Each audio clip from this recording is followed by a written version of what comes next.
જય હિન્દ, જય ભારત. માનનીય ડીજીપી સર દ્વારા તારીખ 3/9/25 થી તારીખ 17/9/25 સુધી સમગ્ર ગુજરાત રાજ્યમાં સુપ્રીમ કોર્ટની ગાઈડલાઈન મુજબ પ્રજાની સુરક્ષા, ખાસ મહિલા સુરક્ષા માટે નંબર પ્લેટ વિનાની અને કાળા કાચવાળી ગાડીઓ સામે કાયદેસરની કાર્યવાહી કરવા માટે એક ડ્રાઈવનું આયોજન કરવામાં આવેલ હતું. જે અનુસંધાને સાબરકાંઠા પોલીસ દ્વારા તારીખ 3/9/25ના રોજ આશરે 4:30 આજુબાજુ સિટી ટ્રાફિક પોલીસ દ્વારા મોતીપુરા સર્કલ પાસે વ્હીકલ ચેકિંગની કામગીરી હાથ ધરવામાં આવેલ હતી. જે દરમિયાન કાળા કાચવાળી પોલીસ સ્ટીકર લગાડેલી એક અલ્ટો ગાડીને પોલીસ દ્વારા ઊભી રાખેલ, જેમાં હાજર વાહન ચાલકે પોતે સ્ટાફ હોવાનું અને ગાડી પોલીસવાળાનું હોવાનું જણાવેલ. ઉપસ્થિત પોલીસ દ્વારા કાયદો તમામ માટે સમાન હોવાની તેને સમજ કરે.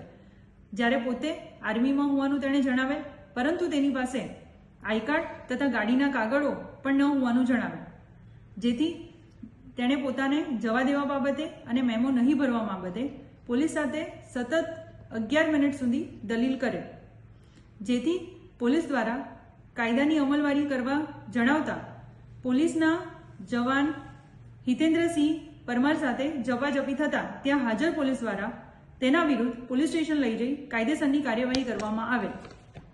જેથી સાબરકાંઠા જિલ્લા પોલીસ દ્વારા તમામ નાગરિકોને આગ્રહ નમ્ર વિનંતી છે કે અફવાઓથી દૂર રહો, સલામત રહો, તમારા તથા તમારા પરિવારની સુરક્ષા માટે ટ્રાફિકના નિયમોનું પાલન કરો. જય હિન્દ, જય ભારત.